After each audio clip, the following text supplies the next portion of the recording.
காலையில் எழுந்து காலேஜுக்கு போயிட்டு ஃப்ரெண்ட்ஸ் கூட ஃபுல்லாக அமக்கலம் பண்ணிவிட்டு திரும்பி வீட்டுக்கு வந்துட்டு வாட்ஸ்அப்பில் ஃபேஸ்புக்கில் எந்த நேரமும் ஃப்ரெண்ட்ஸ் கூட மெசேஜ் பண்ணிவிட்டு சந்தோஷமாக இருக்க ஒரு யதார்த்தமான ஒரு பையன்.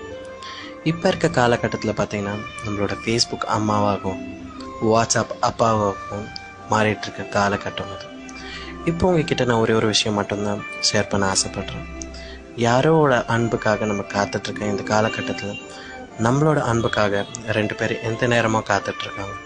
நம்மளோட அம்மா, நம்மளோட அப்பா. அம்மாவோட அன்பு நான் சொல்லி தான் புதுசாக ஆகணுன்ற அவசியம் இல்லை. என் பையன் சந்தோஷமாக இருக்கணும்னு சொல்லிட்டு அம்மா காத்துட்ருப்பாங்க. அந்த நேரத்தில் வாட்ஸ்அப்பில் ஒரு குரூப்பில் வந்து ஒரு ஃபன்னி டெக்ஸ்ட்டை பார்த்துட்டு நம்ம சிரிச்சிட்ருப்போம். அதை பார்த்த அம்மா என் பையன் உண்மையிலே ரொம்ப சந்தோஷமாக தான் இருக்கான்னு நினச்சிட்டு சந்தோஷப்படுவாங்க.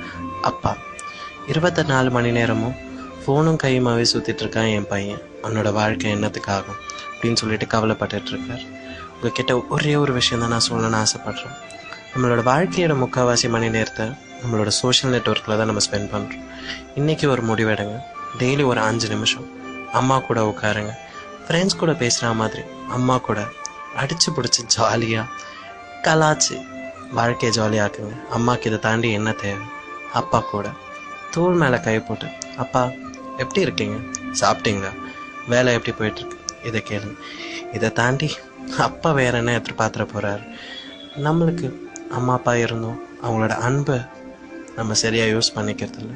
நிறைய பேர் அப்பாவோடையும் அம்மாவோட அன்பையும் மிஸ் பண்ணிகிட்ருக்காங்க. இல்லாத டைமில் ஃபீல் பண்ணுறதோட இருக்கிறப்போ அதோட உணருங்க. அவங்க கூட டெய்லி ஒரு 5 நிமிஷம் ஸ்பெண்ட் பண்ணுங்கள், அவங்க கூட பேசுங்க. இது என் அப்பா அம்மாவுக்கு நான் இன்றைக்கி எடுக்கிற முடிவு. தேங்க்யூ.